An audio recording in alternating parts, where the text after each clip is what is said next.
Samoa's natural waters are special. Something goes in there, comes out different. Natural Samoa water, the taste of nature in a bottle. Faleata Samoa, I'm Jack Ty Laban. For any competition, I'm all about speed, skills, culture, and of course, my Texas. Wa'ualia.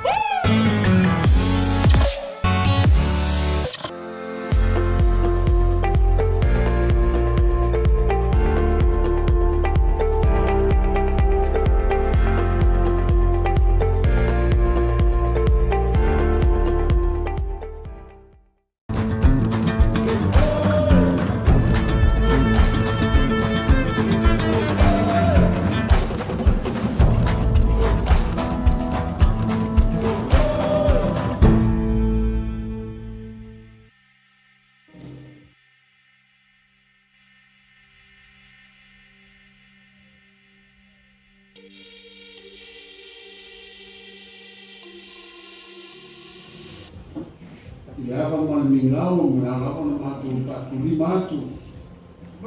Ila fio mai o na foi tu o ta tu malu.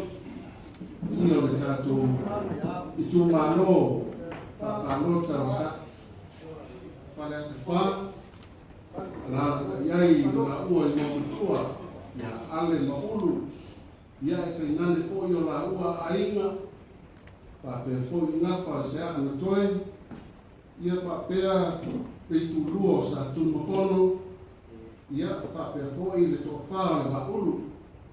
Ia roa whio ai fōi le whionga le ano le tūtonga, ia whapea fōi la waki ma motu kua. Ia e te nane o la ua whale sā ta laua, ia mai mamalu ia Faleata. A whio mai ma tala mai au, e fōi wa, suatu le tulangi ma whio atu le tātu te teiponu. Ia marpa iyo le tātou ainga. A whio maia, tā maia au.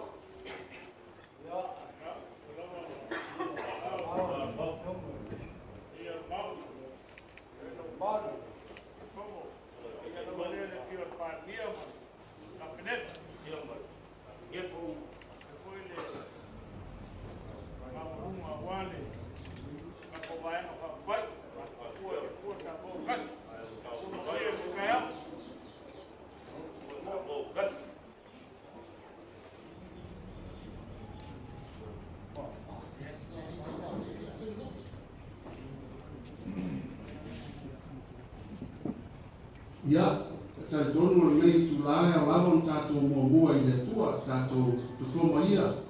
I le momoli mai whamnianga wa tofaina o manai ma le langi. E whātofu si ai le tātou ngangua si le whainga I le nei tai au. Mai mara watuai I le sunga I le awao soaswani.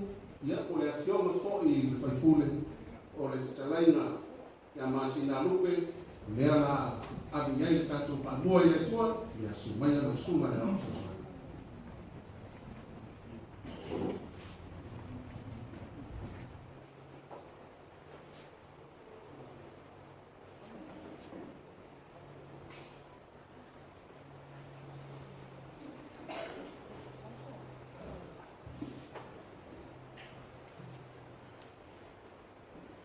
Se o tātou tāpua ia tu le atua, soa whalta mā, galo, ma le ngāna pa ia.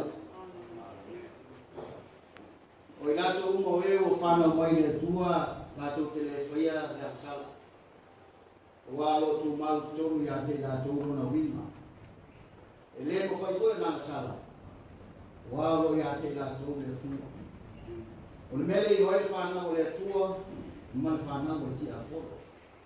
E lato uma o ele whaia la me tonu. E le mai le atua lato. A toa ma e le alo kofa le lato uso. Tato talo mo le ngāna pa ia. Ua whatasia I mātou o lau whanau tāpua I le nei tai au. I le nganga e mātou te watua I lau fio ma le loto whamaunga. Ai pangala malea o le mātou lava o le whanau o sala o le fotu o le anamasi. Lea mātou te mwai wala awa ina o fio le nei tai au. So ia mapapatiso ina I mātou matai tō tasi. I le mana o nganga. Leia mātou loa malamona. Ona mātou tāpua I la o fio I a nganga. Ma le whamaona. Ona lo swafa Yesu o le atua. Amen. Le atatou vi atu le atua I ona mi inga.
O te whaftai atu I o tua e rea uloa ona o tau. A wā o rea lofa tū noa o rea tua o ia fōa ina mai ia te o tau ia ke riso Yesu. Ina ua whata māo a ina o tau I ia mea uma. I le upu ma le malama atoa e whapei o na whaamauria le mori mau i a ke miso. E ia te utou, o leo o utou le matitiba i se mea rofa e tasi a whaatalitari o utou le whaalinga o lo tātou alii o Yesu ke miso. O ia fo'i na te whaatua mauina o utou se ia o atu le uma. Ina ia le ai se mea e whaasala ina ai o utou i le aso o lo tātou alii o Yesu ke miso. E whaamaoni le atua o le wawala a wina o utou ina ia mafuta whaatasi malona alo o Yesu ke miso o tātou alii. Whamanuia tele le atua e ala e whaitawina wana whioma pa ia e vitaya. Ia tu maupe ia te ia lona lava ki inga. Nei maaso uma se o le whaakavau. Amen. O sina upu e whatau e le nei tai au le tātou whiloinga. Manatu fui au tele i utufia. Saina safune kuipa ma le aso toa mua nei Faleata. Mai se le paia mauruma lea o lea ua manu tau e le nei tai au. Ma pe foi le ia atu le whioma tai fono. Swimming star, ne pai lau tusia ni mai whau whai. Ia o mawhai o na tātou mafuta ni tai au. Pāwhitai le atua e lona rofa ma lona wha maoni. Lea o mawhai ai o na tātou ke sila whai ni tai au mata o fie. O le tusia pe o na tātou whaitau wina. O le tusia Upolu ia bonito. Mana tua foi le Upolu o se tamata sa i momo hua ia Saulo. Saulo sa sili o na te te. Te e tala le lei le atua. Te e ia Yesu Keriso. Sa lei roa e le nei tangata o Saulo. Le whao la tama. Sa mau malana mai. Pau ale nganga sa ia Saulo. O ai a tangata o te tonu le atua. Tosu whaata tama i awe whasala. Ita. O le alana ui ai. Le alo sa o le ana. Na sui ai na ua. Pula malosi mai. Le malama o le atua. Na sui ai. Ia o le tanga ua lau roa. Pa kongi sa ai na ai. Ta waso ai. Le Saulo. Mai lona sa wana iai. Le ana whaatau se ina i mana o. Peitai na suia mai Saulo i a Upolu. E le tai au nei gan te au. Ua wala wina le pa ia o tātou Itumalo, tātou te mafuta. Lau whionga ni mua matua, o ia mawanuma, o le Itumalo tupu matamari, o le pultofia. O le anganga le nei tai au e peo te whaamangatu mai e apostolo. O le mafutanga. So se mafutanga e mafana. O le mafutanga na hile i Yesu Kristo. Le mafutanga e maua. O le mafutanga e le fisilia. Aisea. O le mafutanga e whaamai i a Yesu Kristo. Pauare o tō soifua mo so mātou hola. Ia isi mea tātou te mawhaia pe au noa. Male fisoa soani mai o le tu. E ala gana tala lei no fo ato toa mai ai. Te soifua pa ia, soifua ma malo na pele totas. Tō mi o lai nai tātou o tangata sana. Ole temi na whanga tua ai ia popo mai ane. Na hawa. Tau whaia le ane kui ana. Tau whiwhi mamawa ia po. Pe mai le ane. Tumaya o so wani. Tumaya. Pe mai ia po. O te le tu wina tu oe. mai ani o ai lo mo mai o ya koko mai ani e te le tu i mo ya ko ala asubia o ya Israel sui le mo ai sea ese tawidi ya se yo o ai na mo me le na wa e fa pe na ya na ma ni ta ya lo fio mai mo o le se ta na ta to a te tawidi na so nei la sui ai lo mo mai ya ale le ta pi ya ale le fa tu mo ni na ka pe maftanga pe la mai ni ta ya le maftanga le mala wina maftanga ne ya mamia ne yaso ya mam dai na pe ta tu ya ma le tua ta tu maftanga ni tu la ola ta tu fa ma ola lo le tua ya le ta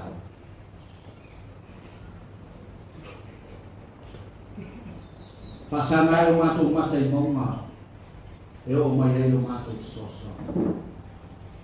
o ma tu so ani foi e mai ai o vai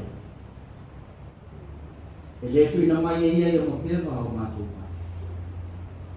o le ya so la e lu e le moi e le tu le moi e fa pe na e le tai o le tu o ma tu tama o le tu si e se la o fio o le tu e o le mana e o le malo si mala o le tu o e fai me o mai ma a to ma lo ni na fai fu tangata e le ngata e fo ringa i la o fio a ia ola ni ma fai me to u mai tu so o fina pa pena ni tai au le o ma to wa fe atu la o fio e ma o lungo le tu ma lo le sui wa filia e o na iai o na tiute mo na fai ma pe fo i le tu ma to te fa te tai o fio ro wa i ma te uina fa mo moenga i lo rofa ma la to singa i ma pa te tama ma to mo ni ma tang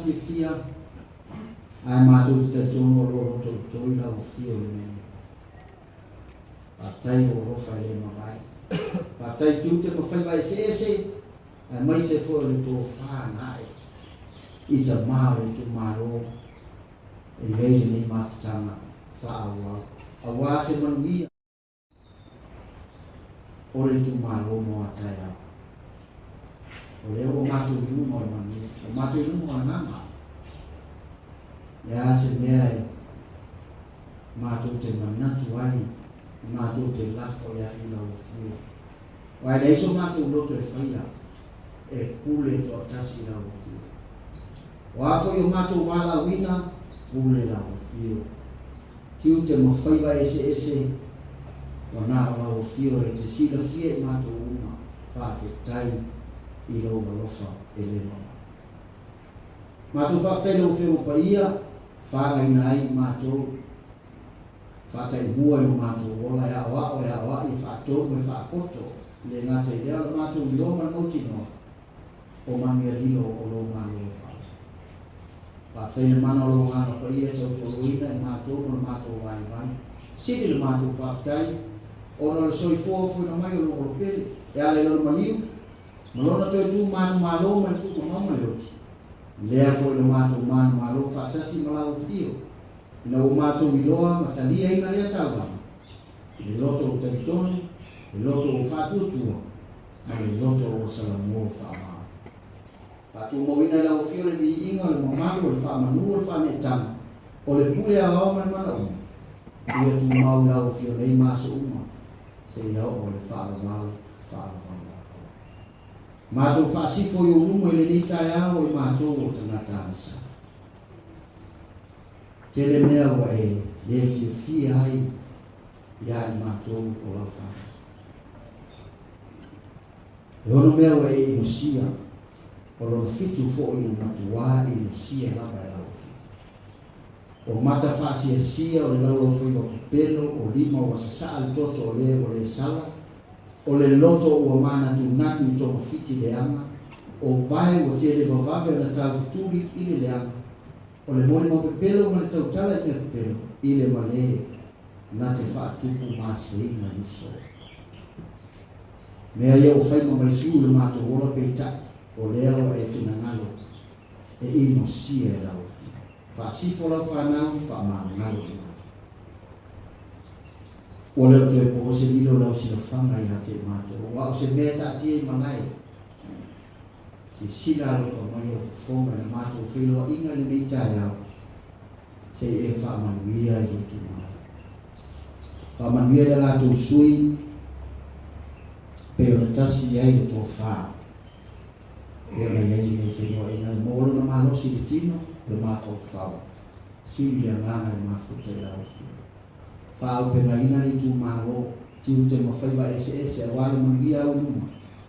E ala i mufa atasi mai. Whapea fo le nei tū, Ioma te mai tai palemia, o sui palemia, o ministar, o kapeneta, ministar, nango lango, ia ai maise fo i le mātou tai fono i ona whaiwa ala whilima. O whea ngai ai le tau wawa mea ina, i nei mai whai, ia maua o toa while mo. Maolo na manos, whaau pe ngaina na o whio maolo tele, whaatino ai tiu tele whai. O lea mātou talo, Patasi matalo lilo o le noto o tangata na mai whai e ero finangalo. Ai le o mato whaatarawana. Ono lo suafa i Yesu le ni whaola o ole matalo wala au tua i lina. Yesu e mao e ono mato whamoe moe. Le whaola o le ma lola.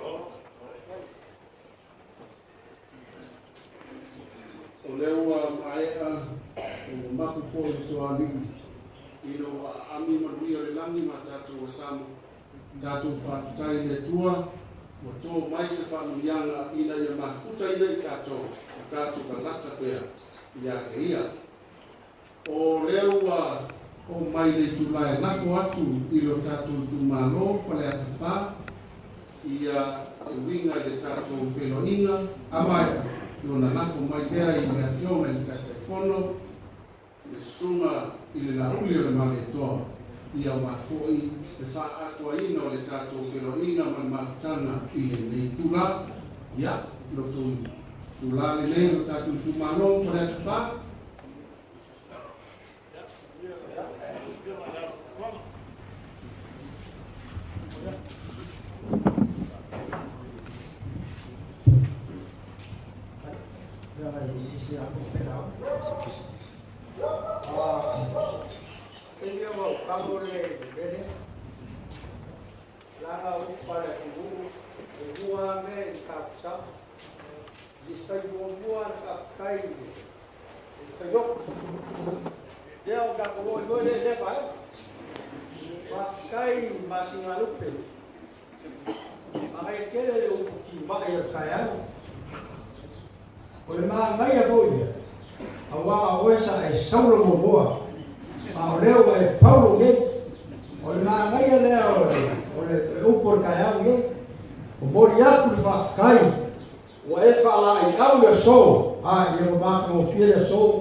Ua kau mamanie Upolu kayao.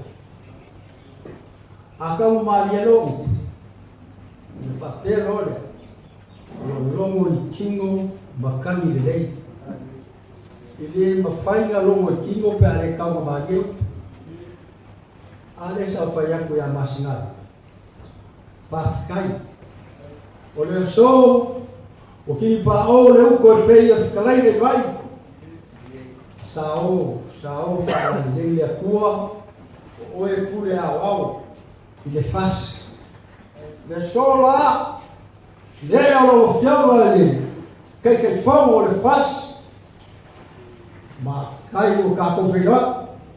E ui e le o, pa au mai pa le mia, pa le sui pa le mia. Wa koa o yele o fioma. O le o mai o le yei kumalo. O ki whakaya e iwa mo kua o whaia o masui. O le mako kumalo. E mo mori atu o le mako sui. O upa Faleata le umi. O lea wa mako o mai e mo mori mai ale Vena. O le sui o le kumalo. O Faleata numero fa.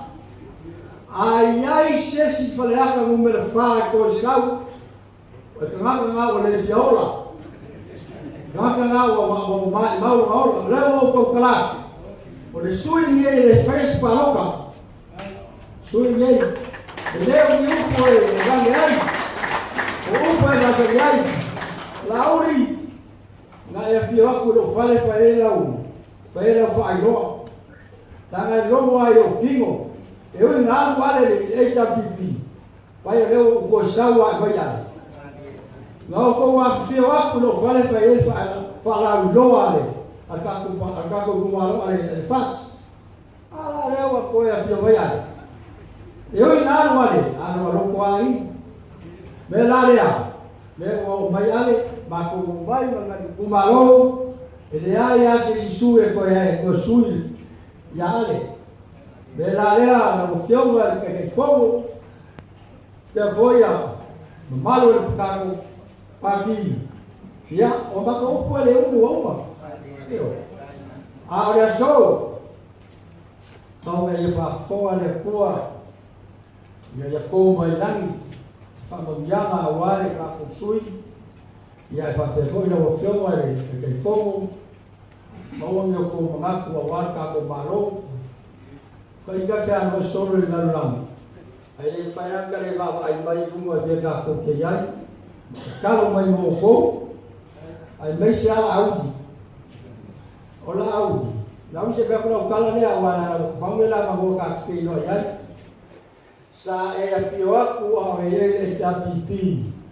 O e mawe kua lo fio aku e waku le maliu o pika whakiarofa. Se o ka whiu ka wā au oe a ki whaamau runga na mai akia. Whiu ka wā au oe o se o la ua a ki naua. E lewa mai akia o ngā kang whi nau le aso rā. Ka whiu e whi ngau aku a ki whaamau runga o e whom kalai. Ia a le so. Se le o upua ia whapaki. Upua ngai whapotiki. Lea kau kua ngā ma oe la uni mako kofi. Ia rofa. Mau maro. Pakai.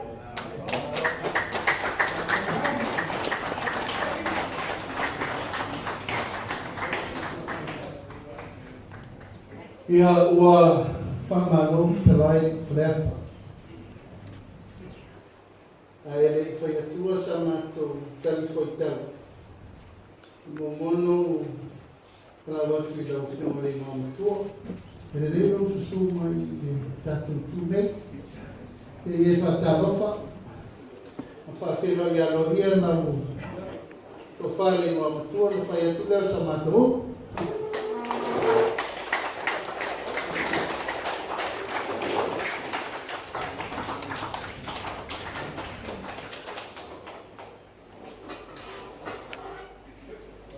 Amata mai nai le suia Atalofa e lo uso a ministrar un lago.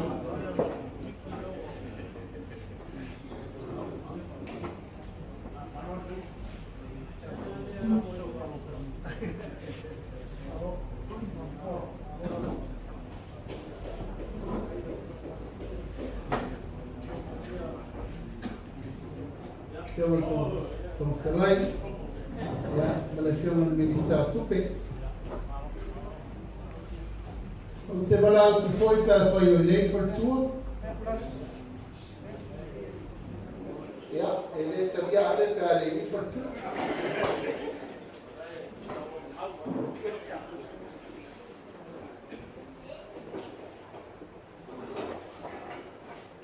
Rato leo a sa sala de oi pei no vai o tau sala.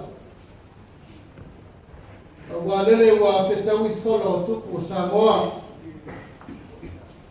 O feu fai fo I tulenga ma Samoa ma fetalenga wa fa no Upolu o tofina. A se ua e falanu ma de abe le lofa ma le amalei o le tatou tapa usini le lani.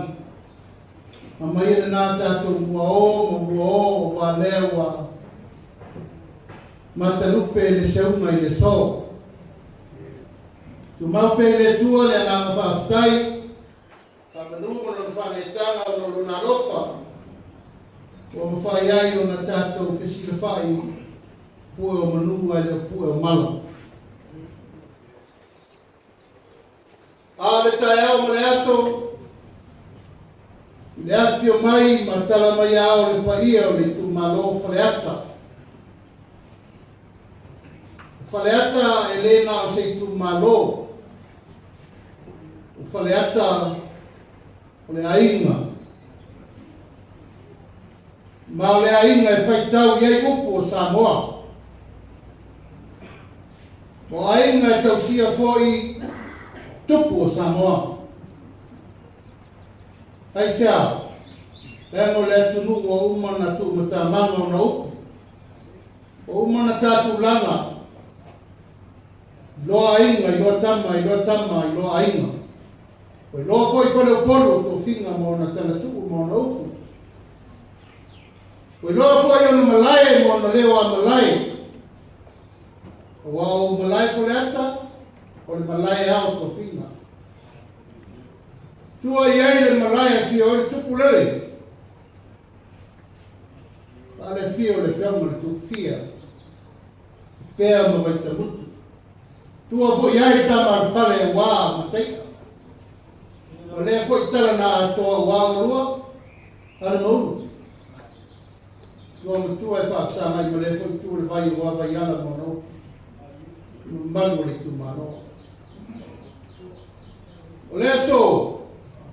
Ia, leo wa te talai to wa por tonga. Ese o tato manatu. Ese le meta pena le tua moronaso.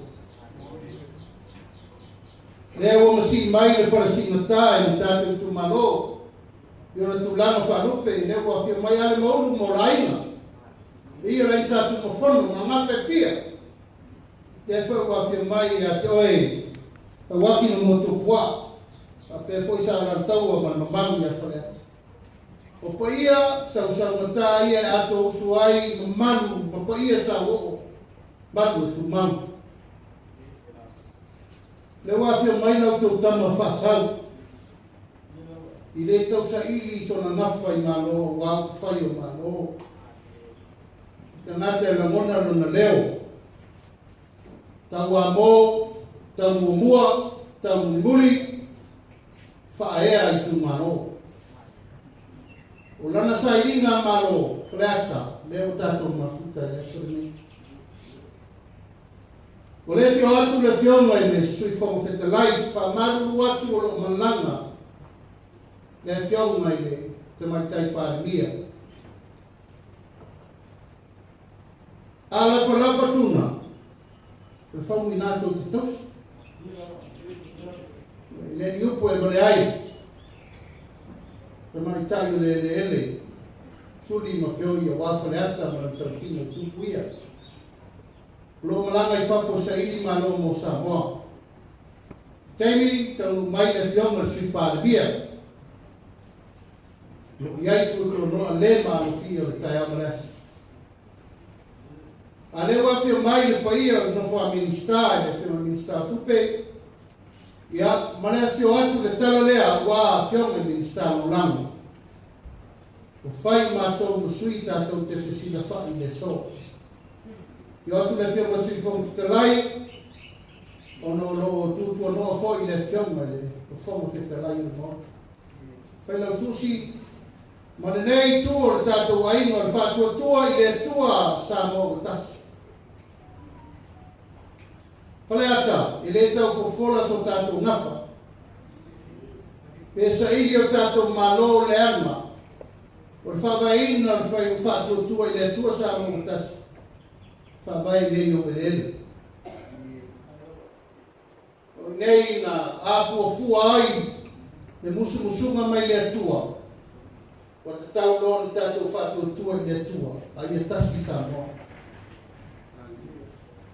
O nei la aso o loutou awhia mai ma tala mai ao. Sao o tau. E lei se upo e tasi na whetalai e Faleata i le soa te. Ai a tātou tua toma natu. Na whaui mai a tātou e le tua i le ana lea. E le tua i a tama le tātou tu malo. Sa mātou o atu lava tātou te whesina wha. Ai sea. Pēnga sa i ai le suri o tātou tu malo. Na o mai nei le ua i aso. Na whesiri ai pa i ai se sui o Faleata wha. I to tonu o whātua tua i le tua Samoa tasi. Na tua iala o Faleata wha o laina o ki. O ia nāna sau e asa na su o le tai ao wān tātou tu malo. Tau lau te laina o Faleata no matou atu. Mara tali tonu mai tā pena e le tua le aso nei. Ai sea. Mātou te li tonu i whaasino manga le tua i ei teimi. Pue fo i ei le vai. I le mea na tawhe mai ei.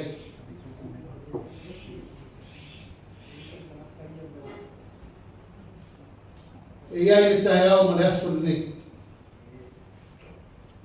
A whaisa pipi iama pēra ale i le pāti na tātou ofo i whau. O moonga na wharupe o na mati. Pēra sa tātou ofo i whau pāti la. Upo tau tino mo putu sa. Aino fau wha mo le aino le ne. Sa iei koi upu na whai mari ngam tu. Mara tali tonunga e tā pena i le tua leisi tai a whomi e tai a mi. O lona winga tātou Itumalo e leo se aso ni whawha beta. Le aso na tofa. E tātou mai whatasi e i nei. O no le tō whā le whionga li ngā matua e nā mea i o tātou Itumalo. Ua mawai e atu wasa i le whainga malo o sa iai. O ani le lei vi ia le tua. O a foi ni wha le tonu. Tātou ki talo i e fōfolo ala mea le tua. O mea tu le mai. Ale tai au male aso la uwhioma le ngā matua ale. Whairo leo e whai mawhonga tā moli tātou aina. Iona te mai tai pārmia, sui pārmia ma kāpeneta. Iona li ministare whioma le whongwhitalai, sui whongwhitalai. Ma tātou aina atoa whātou tua i le tua Samoa tasi. Mātou te whātalofa, ma whawhiroa i aro ia, lo whio mai mi asu. Mātou te tonunga pēna Samoa te tai o Samoa i le sō. Māwhitanga. Longo i tino matangi le lei, te tau mai le lei upu matala, whai le nā, mausi ngā wheneingo le sō. I aua nei ngala, te ngalo alo wata i lungo papa. O alo Vaitele i lungo le vasa. O leo a e fili. A tasi ma le tātou Itumalo, tātou ki a waifa tasi, i tātou a ingo le whātua tua i le tua Samoa tasi. Tasi lava le tātou whamai mo, ia mawia Samoa. Aunga me whamai mo nā. Le ainga fo le nei e le ai se whaikwa e. Fe matea. Peto e whai i fe matea inga. Tasi le ainga i me uma. Ina ia manuia le tunuma manuia le tātou Itumalo. Mātou whapelea o uma la mātou tala Faleata. O le whamoemoe, o le a tātou sauni i ai a wāle whaunga whangsinoa. E leo se whamoemoe whai pito tasi. Talo atu mo le ngānu whaalalo, tātou Itumalo, i ona tupu mo na mo na tamari, mo na whai launga. Whale tua matau si sao au na tamaitai, e o ia i lātou e mawhai o na lātou whiriwhiria le whiamare ngā tua. Mātou te tatalo atu mo le nganga whaalalo. Iau tau alo whangia, e whaamoemoe o masi mai ai, e whalasi na tā, o le la au furi mamafa, wale Itumalo, ia tau lau o tātou mawhtana. Ia aua leo tātou mai ma le whaiva o masapsalo. Lafo o tātou maa ma le masapsalo. Awa leo sa ili malo mo le Itumalo. Talo lea whatou tua i le tua sa mo tasi. Talo fo i le tapo i mai, ma le sila mai mo mai. O tātou Itumalo lo lala mpapa au ia tunu mamau. He lea tau upu mau tau tala na whai a tea mo na tūlanga lava ni wā matua. Leo o tau sila mai le so. O fo i le vai, le mea na fo fuai. Ia i tai ao ma le aso nei. Ia, whaafutai Faleata o tātou e sila wha. Aua e te atu nganu. A leo o tātou e sila wha i le Maota o Samoa nei. Whai e tātou upu matala ma tātou wheo inga. O tai a fōu nei, mai o le aso fōu fōu nei. O a fōu tūlanga o, whenga iai tau singa o Samoa ma tei mo soro. Ia te whapena lava, te tau le mau, ai tumu le ava, ma le wha alor tene. O ngā luera le tātou a inga le wha tua i le tua Samoa tasi, o le lango atu. O le mātou tua lango, ua maa ai, nifo le tulafonga. Mai le moe le fili. E pei o tau silfia. Whatau matu nei le whai ngā whiwhilinga. Whale vai maunga tolu. Pape nei whau le mātou le sila whai na whai. Au mai a batu. E lea i se pālota e whaia. Ai whape nā whesuia inga. O tomo fiti ma mai lei al fili le mano lo. Ai na ona matou pipi yama o matou tua lalo atu. Tau tua nalo o fioma le ngā matua o se sene, o se me tau mawha e te toi whaia le tanine le Itumalo. Ia one ngalu. O lo tau mai e tua nisi tulanga ta toke le manamia.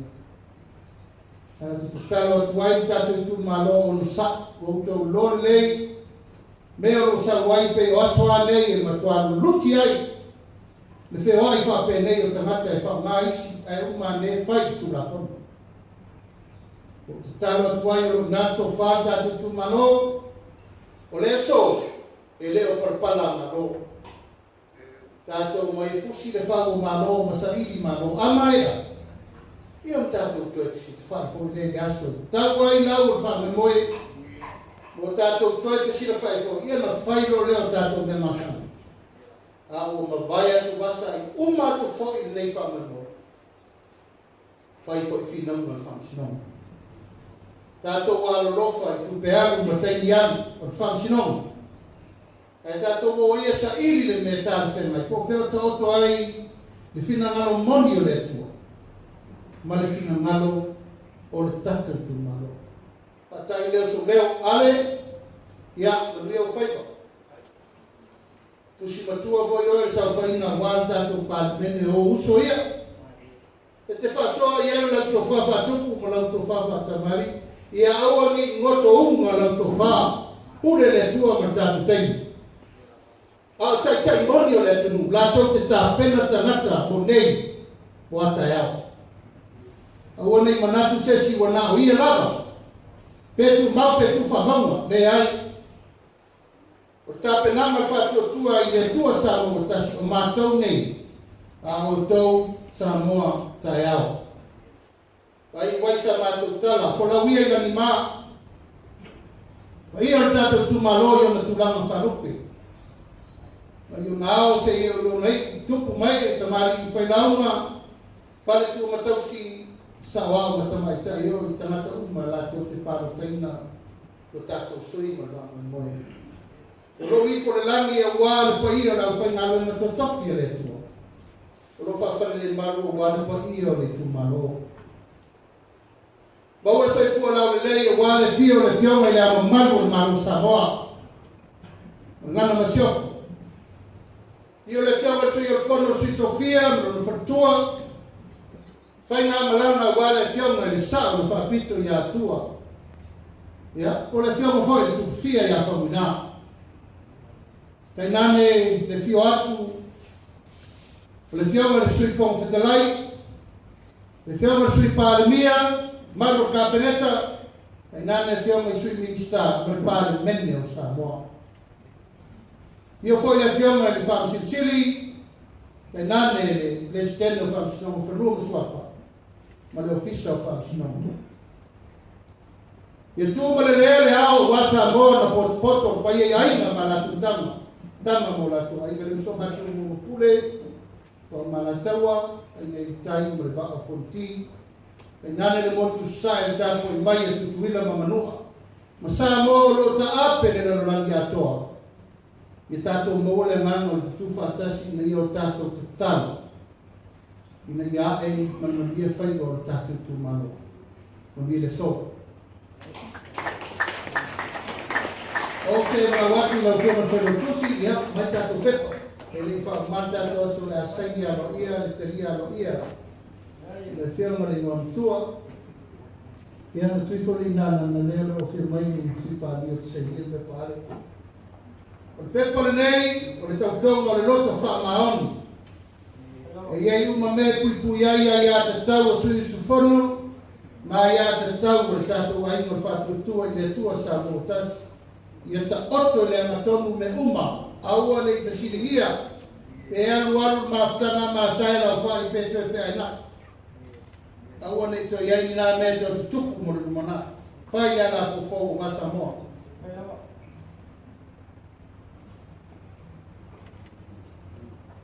Ia, te mais tātou par Vaitele, na talia alo ia. E whionga le inga matua wān tātou wān whai te fōme mo nile so.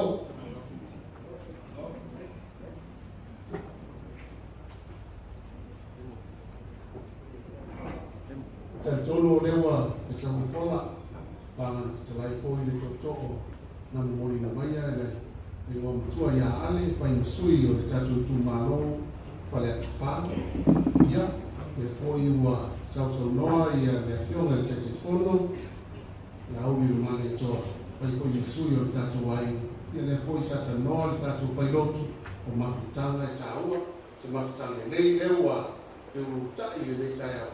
Ia pai whawhenāma tātou whātai whātasi ai ule atua i le nei lau lau tu le mai. Ia o le tūlale nei, le atui nā tu e loa i le sunga whailotu e whauma o le whaiwa. E ian kei me whailo. E le mulai ngungu Faleata whā. Le anga ua lomo kingo o le sa wama le kake whomu. E le mawhai la ma mako sola whai e bou. E amo aku se mako kala. Whai rau whionga e te whongo le whakokua le kasi Samoa. Ma ese ale mako wharamolomo le kai amo. O le ai se le kasi li yoko i eio tau. A le siri o ka ua ia keua. O le kua ro fingalo, pāma le mesiri aka. A watu, o le lalolani ma mea o iai e o le. Whawhikai lauri. Po ai. A leile kua, leise mea. Lala leo mako le ngonga ai le rawa fia. La foi Faleata, wha. Ma le loko o marie. Au wala usa uronga whalaia. Ma o te kauakua. Se le o le ngia e whanaka whāri. Te ro kako vaenga whawhai. Olha, ngaka foi ku maya mako. Maya ya mako ngaka para ver mako. Olha só, olha mako. Mako woi, kui mai muito pama. Ele tá caro de rua. Manguia foi na malor para mim, mas para mim, o clay, sui foi clay. Minskap, foi por uma. E a bola no lado final, a wasa mo. Ai mais se para fa. Com fácil fua. Wa pamalole kalai sai foi male lama o le vangana maua na mona foi le fiona tete fono ma tatu waina le fata waino le loto tas le awanina le ai se sui e ta wafa tasi mari no tua ya le fatai la o topa e fa nato tu fo le ai foi se sui e mo fai to ta ulu mari lalo o le fuar fato tua le tua sango tasi o le ala mo tasi i le mo tua tato ngalu fa tasi pe le vanana yai fa mau na ile ko sang mo le tato motino tato man malo le ua i le tua para mina sunga le tato pelotu fa mina tato le talo i le tua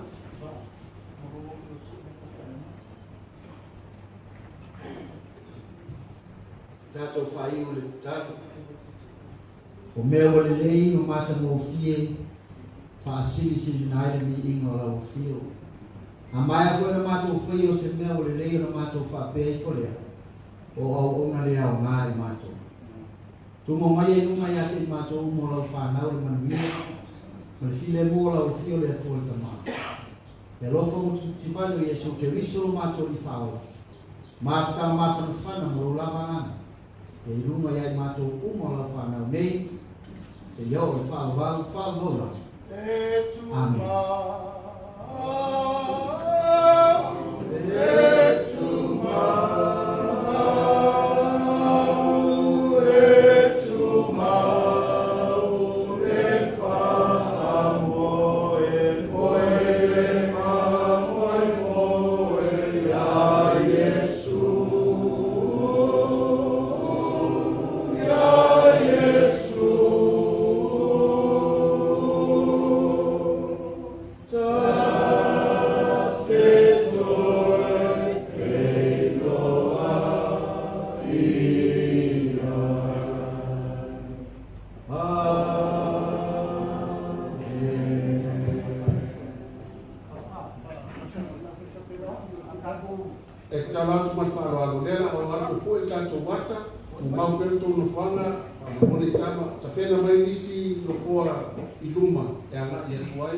Siwa e au wala i se te unga tupe mo le lumanai manuia. E mole puipuinga tau tupe o lo soifua, mai mawhai o na tauna no atu, mo so se mahua anga i te whina ngalo iai.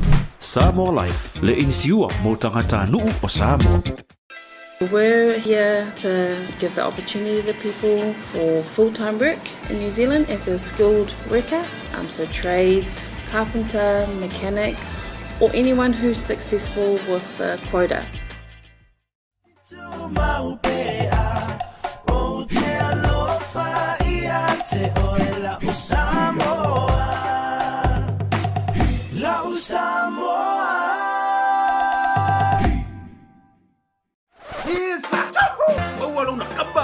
Vili mangai lewa baua.